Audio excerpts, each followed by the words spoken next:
Hi everyone, my name is Katie Thompson and I'm the founder of Mealtime Matters.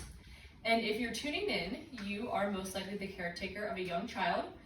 And by young child, I mean someone usually between the ages of 1 and 6, so the toddler to preschool age range. However, if you have a younger child or expecting a child, maybe you want to learn now some of these tricks to feeding your child healthy, nutritious foods that will shape their behaviors around food for a lifetime. So with that being said, today we are going to quickly go over 3 points to how to make mealtime less stressful for you and your entire family. And then we will invite over my own 3-year-old daughter to show you a meal that we do together that she really enjoys, and she even shares it with her 1-year-old brother who also likes it. And at the end, we'll just wrap up and I can show you where you can find more answers to some of the questions that you might have. So thanks so much. Thanks for tuning in. Okay, so let's first talk about the 3 areas of focus that will help your child be a better eater. Now, I'm not saying he or she will be less picky, because being picky is part of their biology. So that is way above my pay grade to change their biology. But instead, we want to focus on how to make your life a little bit easier, since obviously you take on a lot by getting the food in the house, preparing the food, and then obviously enjoying the meal with them, which is often not very enjoyable. So my first tip is to step back and assess what you're eating and how you're eating, knowing that you are the #1 role model in your child's life. So are you eating a variety of fruits and vegetables? Are you drinking water instead of Coke? Are you eating smaller meals a day? Are you having distraction-free meals? So all these things are important, and your child is watching, even from the ages of 6 months and on. Second is consistency. So offer your child from the second that he or she can eat solid foods full of color. Get them used to seeing greens and orange and reds on their plate. Now, when they become 1, 2, 3, 4, 5, they'll have opinions about it, and they might push all the spinach off to the side, but that's okay. Serve spinach again the next day, because just having them see it there will get them comfortable with a variety of fruits and vegetables on their plate. The third component, and which we'll be focusing on even more today, is getting your child to help you make decisions on the foods that he or she will eat, and also how to prepare them. So science shows that getting them involved and giving them autonomy over what kind of foods that they can eat will increase their chance of trying them and then eventually liking them. So tricks for this is start at the grocery store, or if you're an online shopper like I am these days, ask your kid, do you want broccoli today or spinach? And just by giving them that option, they might not secretly want either, but because now they can control the answer, they will pick one, most likely. And then second, cooking with your child. So obviously, if your child's 6 months, you have to be selective in what sort of roles they'll have in the kitchen, but even my 1-year-old will be involved, and I'll have him sitting in his high chair while my 3-year-old and I prepare a meal. Now, on my website will be age-appropriate tips for preparing the meal. So maybe a 2 or 3-year-old can help pick the cilantro leaves off the cilantro, or break a piece of asparagus in half and put, the edible piece in one pile and the ends in another pile. As they get a little bit older, my daughter's 3.5, she can help even cut. So right now we bought these ceramic knives on Amazon. There's about 15 different options. I think this was like $3. She can now hold a piece of fruit, like a soft piece of fruit, like a strawberry, and cut. So she's been great, and it's not something that you need to see as like, oh, this is going to slow me down. Give them little projects that are only going to help you, right? Because they want to be in the kitchen with you anyway. So instead of having them hang onto your leg, get them involved. So at this next section, we'll invite my 3-year-old up, and she can show you what she is able to do to help her mommy make a yummy snack. There you go. So as you're watching this, you might say to yourself, my kid will never eat kale. And my kid also says that sometimes, but again, I think it's just like having control. So you get him or her involved in actually making it. The less focus is on actually the green vegetable and more on cooking with mom or dad. Okay, I think that looks pretty good, right? Can do a little more. Awesome. Okay, and then a frozen banana.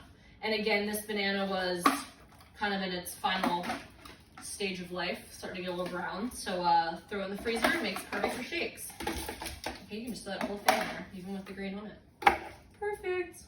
Okay, and then we take a huge scoop of yogurt. Here, let's turn you a little bit.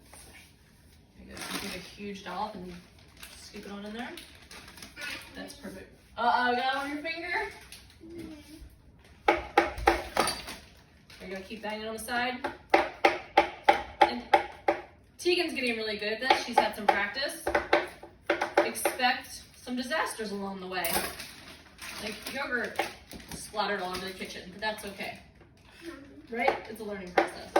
Alright, so then I will, okay, that's probably good. Take that. Alright, and then do you want to do some cherries? How many do you think we should put in today? 3? Okay, maybe let's do 3, then 3 more. Good.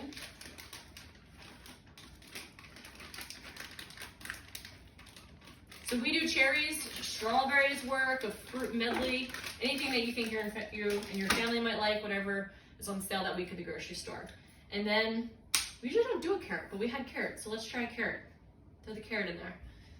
And then the final delicious touch, peanut butter. Or if you have allergies to peanut butter, any nut butter will work. Or you don't have to use peanut butter, but we like it. It has good healthy fats. This Costco brand is incredible because if you look at the ingredients, it's simply peanuts and salt, where sometimes other brands will have sugar and added palm oil, which just isn't necessary. So, do you want to scoop a bunch in? Whoa! Okay, it's going to be a very peanut buttery shake today. Okay, now you can have the spoon as a special treat.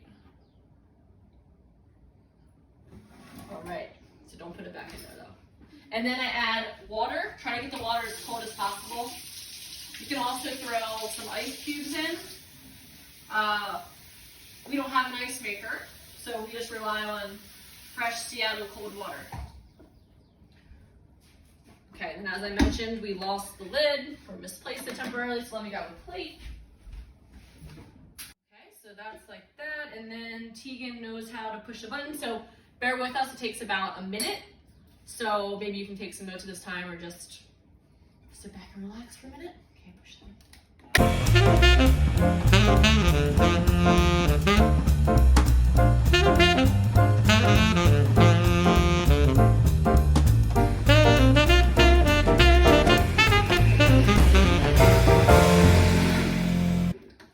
All right. Smells delicious. Okay, stay right there. So we'll just get a cup to sample. Let's see. All right, Tegan can be my first sampler. All right, Tegan, turn this way so they can see your satisfied first sip. That's good. Yay! Okay, everyone, thanks for tuning in so far. So, just to quickly summarize the 3 areas of focus for getting your child to be less picky during mealtime. Again, perfection is not the goal here. It's biology that will make them continue to love foods one week, hate them the next, or simply just deny anything that's healthy, at some points during the month, week, or years. But consistency is key. So science tells us that it takes over 15 times of just seeing a piece of fruit or vegetable on a plate before a child will try it. And they won't even try it unless they see you, their trustworthy caretaker, also trying it. And then even if they try it after the 15th time, it might take 15 more times before they even like it. So again, that's 30 days, a month. We're not trying to get them to eat a fruit and vegetable in a month. We're looking out for them for their entire life. We want them to be the healthy adult that goes down the buffet line and picks the veggies and picks the greens and just has a healthier lifestyle overall. So the third point was cooking with your child. So you saw that firsthand. And now my daughter has been conditioned to eat kale and drink things that are green. So I understand that if you haven't started with a 4-year-old or a 5-year-old who already has very strong opinions about what he or she eats, It will be a long process, and it's going to be hard, and it's going to be a struggle. And some days your kid doesn't want to eat anything healthy. You're thinking to yourself, well, you know what? Better that they eat that hot dog and get some nutrients in their body and calories than nothing. And that's a sound argument. But just remember, we're all in this together. You are not alone. It's actually uncommon for a child to not be picky. So picky is typical. Hang in there. And again, you can check out my webpage at Mealtime Matters.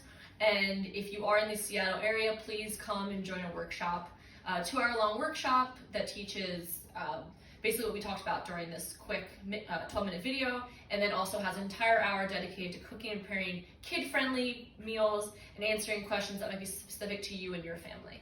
So thanks again for tuning in, and if you have any questions at all, find us at mealtimematters.org and reach out. My email's on the page. Thanks so much. Have a good day.